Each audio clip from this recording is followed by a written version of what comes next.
मेरे मम्मी का चैनल पे आप लोग लाइक और सब्सक्राइब जरूर करें।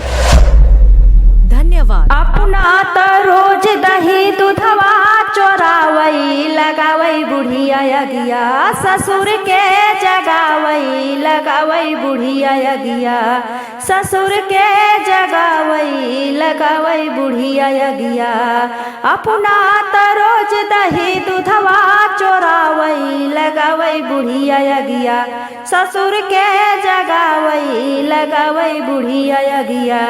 4 बजे उठ के हो चारा पानी डाली, 4 बजे उठ के हो चारा पानी डाली। जितना कमाई पैसा अपना बटोरई, जितना कमाई पैसा अपना बटोरई।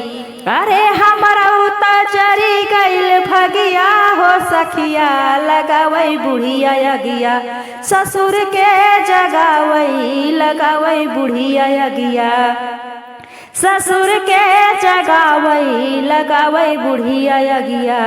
घरे घरे जाई के बुरैया बतियावई, घरे घरे जाई के बुरैया बतियावई। कुछ वो हम बोली त कहैया लगाई, कुछ बहुत हम बोली त देबैया लगाई।